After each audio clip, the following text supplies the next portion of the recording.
कोई भी मेरी जीजी अपने कमरे में, अपने कक्ष में अटाला नहीं रखती। ये कथा हमने पहले कही है। बोलो सुनी कि नहीं सुनी? बोलो तो जम के सुनी है ना, कि कोई भी बहन, कोई भी माता, कोई भी स्त्री, कोई भी पुरुष अपने सोने वाले कमरे में, जिस कमरे में वो सोते हैं, जिस कमरे में वो विश्राम करते हैं, जिस कमरे में वो आराम करते हैं, उस कमरे में अटाला नहीं रखते, कबाड़ा नहीं रखते, कचरा नहीं रखते, बेकार सामान नहीं रखते। जो काम की चीज है उसी को वो अपने कमरे में रखता है। जो अच्छी चीज है उसी को वो अपने कमरे में रख रहा है।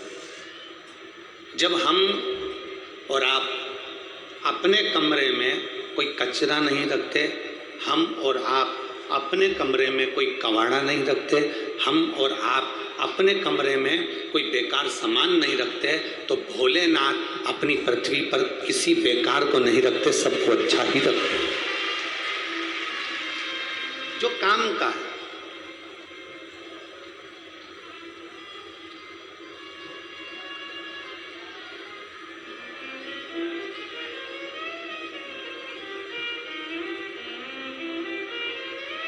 आपके और हमारे जन्म का कारण केवल इतना है कि हम और आप कुछ ना कुछ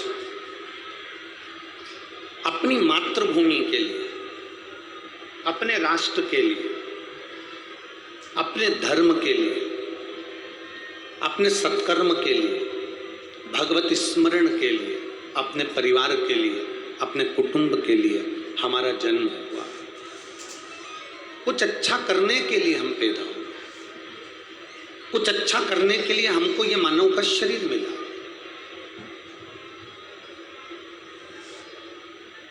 अगर हम अच्छा करने वाले नहीं होते तो मानव का शरीर भी हमको प्राप्त नहीं होता। पूर्व में जो हमने कर्म करा है, वो कर्म करते करते करते करते हम इस मानव के शरीर तक पहुंचे।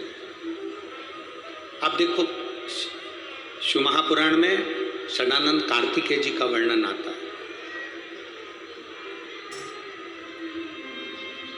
और कार्तिकेय बाबा का जब वर्णन आता है तो कार्तिकेय जी ने भी, षडानंद कार्तिकेय जी ने अपनी माता से पूछा था, पार्वती जी से, कि मेरे जन्म का कारण क्या,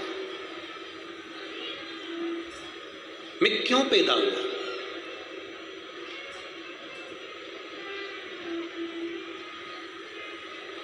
हमारे जन्म का कारण है क्या। और मेरी जितनी माताएं बैठी हैं, जितने मेरे भाई बैठे हैं, अपने भीतर कभी भी इस बात के लिए दुखी मत होना कि मैं किसी काम का नहीं हूँ, मेरा कोई व्यापार नहीं है, मेरी कोई नौकरी नहीं है, मेरी कोई सर्विस नहीं है, मैं बिल्कुल फ्री हूँ, मैं बिल्कुल कोई काम का नहीं हूँ, मेरा जीवन पूरा बेकार है। ये अपनी बुद्धि में ये बात कभी लेकर मत। कभी ये मत सोचो कि मैं किसी काम का नहीं हूं, कभी ये मत सोचो कि मैं एकदम फ्री हूं, कभी ये मत सोचो कि मैं कोई काम का ही नहीं हूं। कई लोग कहते हैं मेरा बड़ा भैया काम करता है, मेरा छोटा भैया काम करता है, मैं काम ही नहीं करता।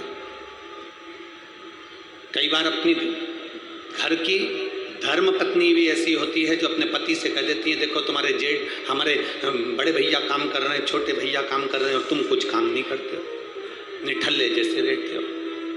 नहीं,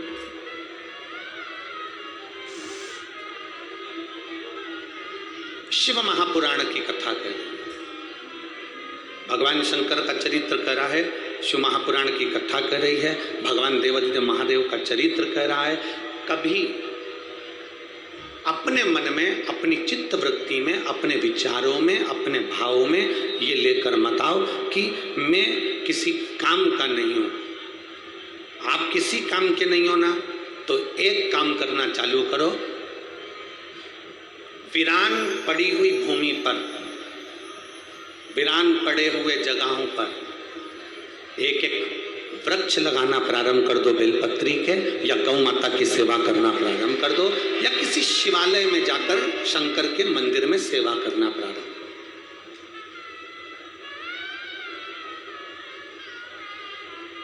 गलत सोच अपने भीतर मत लाओ कि मैं किसी काम का नहीं।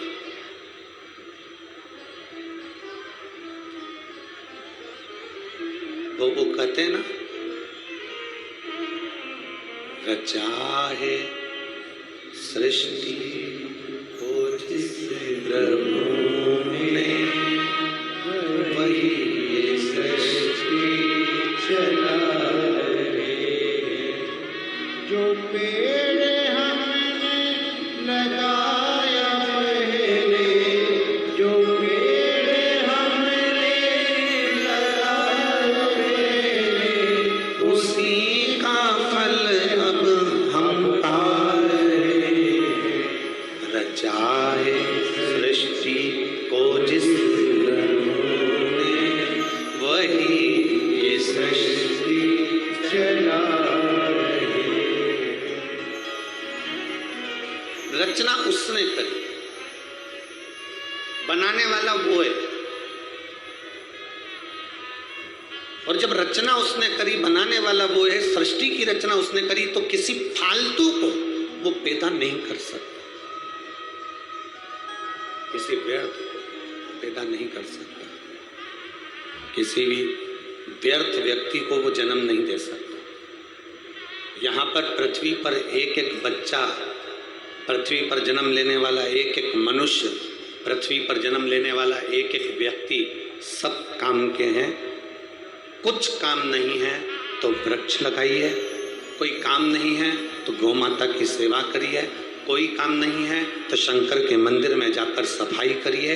एक दिन उसकी नौकरी करते करते वो तुम्हारा हाथ पकड़कर कब कौन सी नौकरी में लगा दे, कोई भरोसा नहीं है। सेवा करिए।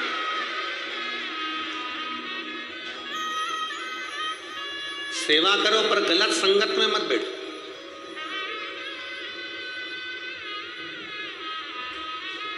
हमने कई छोटे छोटे गांवों में देखा है, बुजुर्ग लोग जब फ्री हो जाते हैं ना, तो पीपल के पेड़ के नीचे कहीं ओटला बना है गांव में, कहीं जगह बनी हुई है गांव में, उस पर बैठ के केवल हाथ से पत्ते घिसते रहते हैं। हमने देखा है उनको। और मेरा निवेदन है गांव के जितने बुजुर्ग हैं उनसे भी, पीपल के पेड़ के नीचे बैठकर पत्ते घिसने से तुम्हारी जिंदगी पूरी नहीं होगी। किसी ओटले पर बैठकर पत्ता घिसने से या चिलम फूकने से तुम्हारी जिंदगी पूरी नहीं होगी। शिव महापुराण की कथा कहती है, भगवान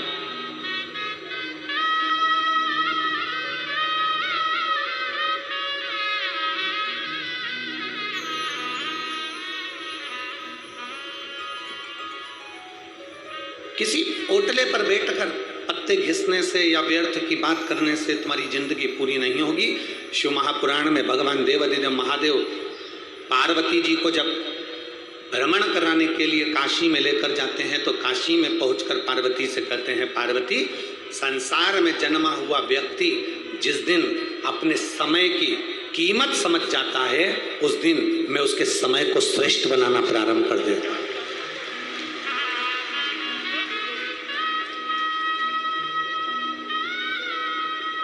आप समय की कीमत को समझो। जिस दिन आपने समय की कीमत को समझना प्रारंभ कर दिया, उस दिन भगवान ने आपका समय श्रेष्ठ करना प्रारंभ कर दिया।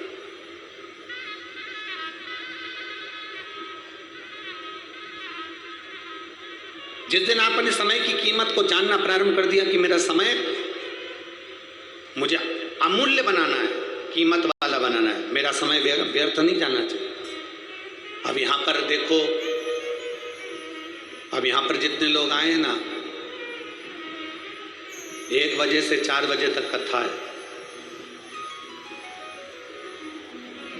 जो जानते हैं कि कथा की कीमत क्या है, जो जानते हैं कि शिव महापुराण सुनने के बाद मेरा बाबा मुझे खाली नहीं भेजेगा, वो अपनी कथा में चित्त लगाकर, मन लगाकर, मौन होकर आराम से कथा को सुनते हैं, अपना ध्यान पूरा कथा में लगाकर बैठते हैं। और जिनको कथा की कीमत ही नहीं मालूम ना, जिसको इस डायमंड की, इस हीरे की, इस कोहिनूर हीरे की कीमत नहीं मालूम ना, वो व्यर्थ में उसको बटोर कर ले जाना भी नहीं चाहता, वो ध्यान देना भी नहीं। कीमत जानिए। इस चिलचिलाती हुई गर्मी में 46 डिग्री टेम्परेचर है आज।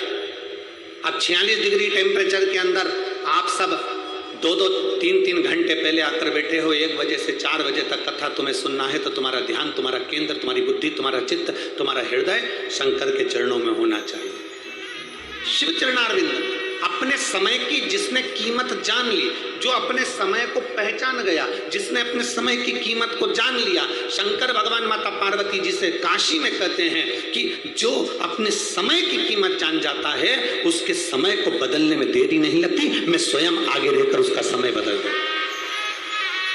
समय की कीमत को जानो।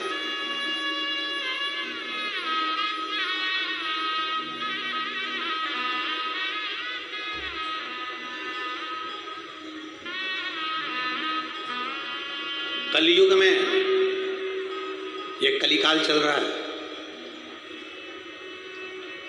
कलयुग में कोई आपको स्वीकार करने को तैयार नहीं होगा। पत्नी ने जो वचन किए, पत्नी ने जो बात करी, पति हो सकता है उसको स्वीकार करे ना करे। पति ने कुछ कहा, पत्नी स्वीकार करे कि नहीं करे मालूम नहीं। भाई ने कुछ कहा, भाई स्वीकार करे कि नहीं मालूम नहीं। बहन स्वीकार करे कि नहीं मालूम नहीं। माता पिता स्वीकार करे मालूम नहीं। अड़ोसी पड़ोसी तुम्हारी बात को स्वीकार करे कि नहीं करे पता नहीं। समाज के लोग आपकी बात को स्वीकार करें ना करें, पर दुनिया के लोग इस कलिकाल में आपकी बात को स्वीकार करें चाहे ना करें, पर इतना पक्का है कि दुनिया के लोग समय निकालकर आपका शिकार जरूर कर लेंगे, पर आपकी बात को स्वीकार नहीं करेंगे। आपका शिकार कर लेंगे। दुनिया के लोग लगे रहेंगे कि मौका मिलना चाहिए कहने के लिए। जैसे ही कोई मौका मिला ना, और आप किसी पड़ोसन के दरवाजे पर रोने के लिए गए, आप किसी पड़ोसन के दरवाजे पर अपनी बात कहने के लिए गए कि मैं तो बहुत दुखी चल रही हूँ, मुझे बहुत तकलीफ है, मुझे बहुत कष्ट है, आप अपने पड़ोसी क्या कहने के लिए गए। वो पड़ोसन तुम्हारा शिकार करना चाहती है। वो पड़ोसन एक ना एक जगह जाकर जरूर कहेगी कि पहले तो सेठानी बनकर घूमती थी, अब जगत में रोती फिर रही है। स्वीकार नहीं करेंगे वो आपकी बात को, स्वीकार नहीं करेंगे वो आपके वचन को, वो आपका शिकार करेंगे। इसलिए शिव महापुराण की कथा कहती है, जगत में किसी के आगे मत जाकर रोइए, द्रौपदी से सीख लो।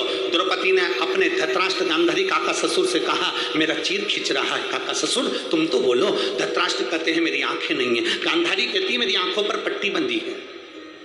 भीष्म पितामह कहते हैं मैंने दुर्योधन के घर का अन्न खाया। गुरु द्रोणाचार्य मना कर देते हैं, सारी की सारी सभा मना कर देती है। पांडव तक उठकर द्रौपदी के चीर को नहीं बचाते। तब द्रौपदी को समझ में आ गया कि ये पूरा संसार केवल देखने वाला है और तुम्हारे पर ठिठोली करने वाला है। ये पूरा संसार केवल तुम पर उंगली उठाने वाला है। ये पूरा संसार केवल तुम्हारी खामियां देखने वाला है। ये पूरा संसार तुम्हारी गलतियों को छांटने वाला है। तुम्हारी अच्छाई तुम कितना भी कर लो, अच्छाई थोड़े दिन करोगे लोग भूल जाएंगे, पर बुराई जीवन पर्यंत तक निकालते रहेंगे। द्रौपदी समझ गई ये यहाँ जितनी सभा में बैठे हैं ये कोई मेरा साथ नहीं देंगे। जब द्रौपदी ने जान लिया कि ये सब व्यर्थ है, तब द्रौपदी ने भगवान कृष्ण को पुकारा और मेरा ठाकुर आकर द्रौपदी का चीर बनाकर चला गया। एक दिन आप भी जान जाओगे, नाते रिश्ते कुटुंब कबीले परिवार से सब सब सब जितने भी हैं इनको पहचान जाओगे एक दिन। और अंत समय प्रभु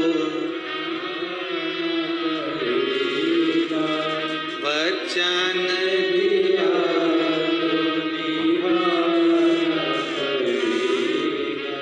आए ना आए प्रभु कुटुंब कबीला। अंत समय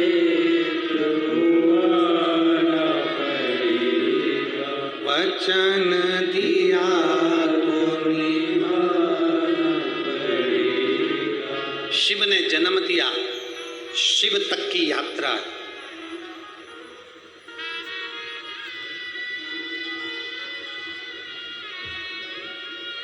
शिव ने जन्म दिया और शिव तक की यात्रा।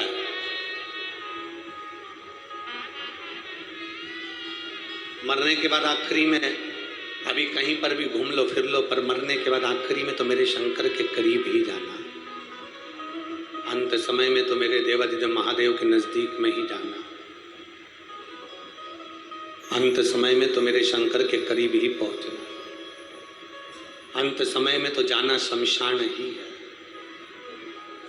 पहुंचना उसके पास। एक बहुत सुंदर कथा आती है,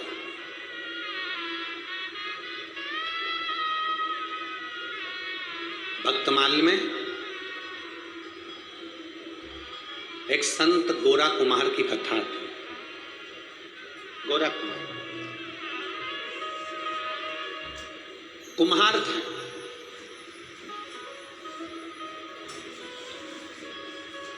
मिट्टी के बर्तन बनाते थे और मिट्टी के बर्तन बनाकर उसको बेचकर अपना यापन किया करते थे।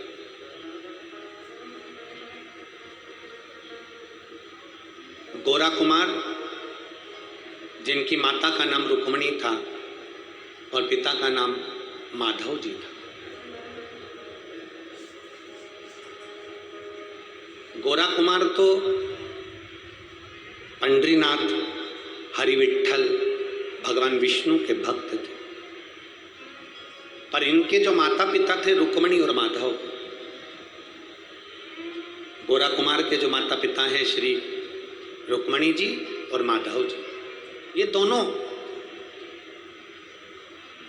भगवान शंकर कालेश्वर महादेव का पूजन करते हैं। हमने पहले भी कथा में कहा, आज फिर कहते हैं, एक आराधना दिल से आप अगर प्रार्थना कर रहे हो, दिल से आप अगर देवाधिदेव महादेव को जल चढ़ा रहे हो, दिल से आप भगवान शंकर को रिझा रहे हो, तो ये मानकर चलना कि तुम्हारी वो प्रार्थना कभी निष्फल नहीं होगी और तुम्हारा चढ़ाया गया जल कभी खाली नहीं जाएगा, उसका फल मिलेगा। बोलबम का नारा है, सारी समस्या का हल, वो निष्फल नहीं जाता, वो फलित होता है।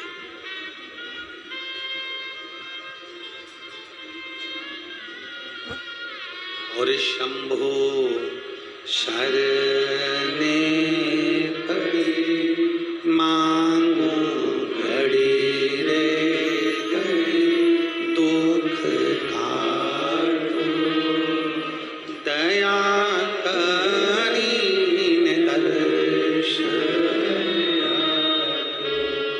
शंभो शरणे मांगो घड़ी रे घड़ी, दुख काटो दया करीन दर्शन।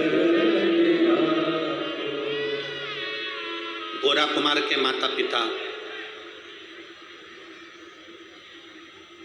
रुक्मणी जी और माधव जी,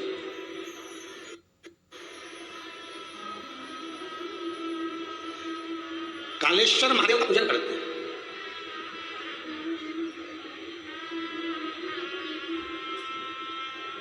अब देखिएगा जरा, दोनों पति पत्नी के अलग अलग नियम है। गोरा कुमार के जो माता पिता हैं, उन दोनों के शंकर जी को रिझाने के अलग अलग नियम। मेरी जीजियों, आप शिव जी के मंदिर में कैसी पूजन करती हो ना, करो। और आपकी पड़ोसन से निवेदन है कि आपकी पड़ोसन को देखकर पूजन मत करो। आपकी पड़ोसन को देखकर पूजन मत करो कि उसने कंकु चढ़ाया है तो मैं भी चढ़ाऊंगी, उसने चंदन चढ़ाया है तो मैं भी चढ़ाऊंगी, उसने चावल चढ़ाया है तो मैं भी चढ़ाऊंगी, उसने कमलगट्टे चढ़ाए हैं तो मैं भी चढ़ाऊंगी। अब तुम्हारे पास में अगर वो चीज नहीं है तो तुम जाकर अपने पति से कहोगी, पति चिड़चिड़ाएगा, मैं कहाँ से लाके दूं बाजार में, मैं नहीं जा रहा, धूप पड़ रही है, गर्मी पड़ रही, मेरे को नहीं लाना, और वो चिड़चिड़ करेगा। और मान लो चिड़चिड़ कर कर अगर वो कमलगट्टा ले भी आया, चिड़चिड़ करके वो काली मिर्च ले भी आया, चिड़चिड़ करके गुस्सा कर कर अगर उसने थोड़ा वो सामान तुम्हें लाकर भी दे दिया और वो सामान तुम शंकर जी को चढ़ाओगी, तो भगवान शंकर स्वीकार करेंगे क्या? जम के बोलो जरा, नहीं करेंगे। प्रेम से लेकर आता ना तो भगवान स्वीकार कर ले। स्नेह बस लाता ना तो भगवान स्वीकार कर ले, पर प्रेम से लाया ही नहीं ना। अब यहां माताएं बैठी हैं,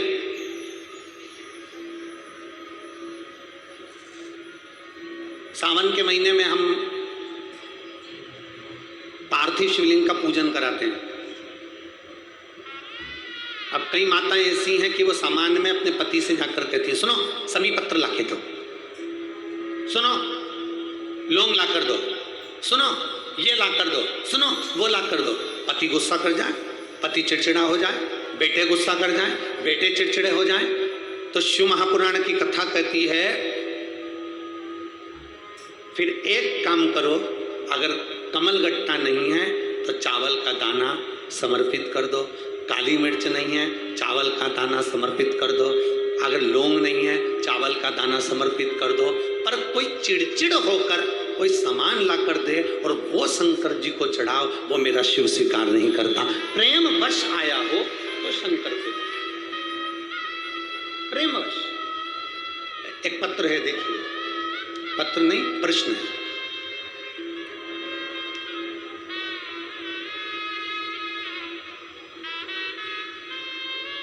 गुरुजी, क्या घर के मंदिर में शिवलिंग और शिव परिवार दोनों एक साथ रख सकते हैं? शंकर भगवान की मूर्ति नहीं, शंकर भगवान का शिवलिंग होना चाहिए। क्या होना चाहिए? शिवलिंग। और शिवलिंग है, और कई लोग कहते हैं गुरुजी अब हमारे पास में शिवलिंग है तो क्या नंदी भी रखना जरूरी है? तो शिव महापुराण की कथा कहती है घर के अंदर शिवलिंग अगर रखा हुआ है,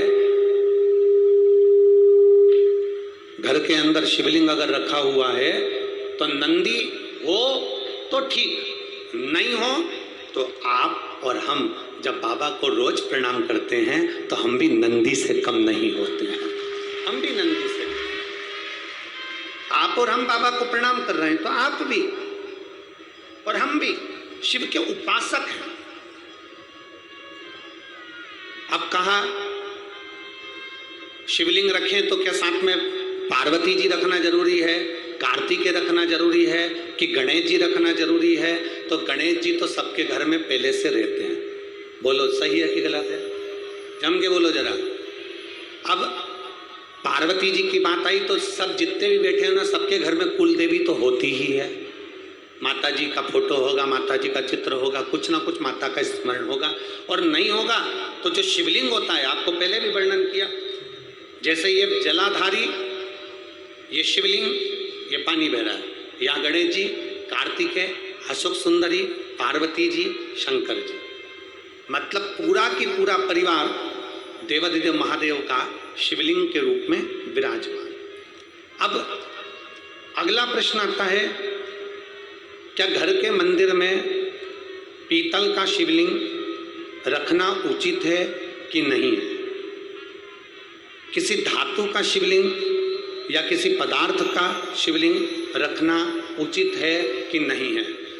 देवादिदेव महादेव की पवित्र कथा कहती है, यदि आप अपने जीवन में एक बार लिंग शिव महापुराण अगर सुनेंगे या लिंग पुराण को आप पढ़ेंगे, बाजार में से लाकर गीता प्रेस की लिंग पुराण का अगर वर्णन करेंगे तो उसके अंदर या शिव महापुराण के अंदर वर्णन किया गया, भगवान विष्णु, लक्ष्मी जी, इंद्रदेव, वरुण देव, गरुण देव, 33 कोटि देवी देवताओं ने सबने अपने अपने अनुकूल शिवलिंग का निर्माण किया। किसी ने पीतल का, किसी ने लकड़ी का, किसी ने पार्थिव का, किसी ने मोती का, किसी ने चांदी का, किसी ने तांबे का, किसी ने लोहे का, किसी ने माखन का, किसी ने दही का, किसी ने अन्य अन्य तरह के शिवलिंगों का निर्माण किया है। तो शिव पुराण कहती है तुम्हारे घर में अगर पीतल का शिवलिंग है तो भी रख सकते हो, धातु का शिवलिंग है तो भी रख सकते हो, मट्टी का शिवलिंग है तो भी रख सकते हो, चीनी का शिवलिंग है तो भी रख सकते हो, लकड़ी का शिवलिंग है तो भी रख सकते हो, पत्थर का शिवलिंग है तो भी रख सकते हो, पारद का शिवलिंग है तो भी रख सकते हो, स्फटिक का शिवलिंग है तो भी रख सकते हो। तुम्हारे पास में जैसा शिवलिंग है वैसे तुम पूजन करो, मेरा महादेव उसमें भी प्रकट होकर भाव से स्वीकार करो।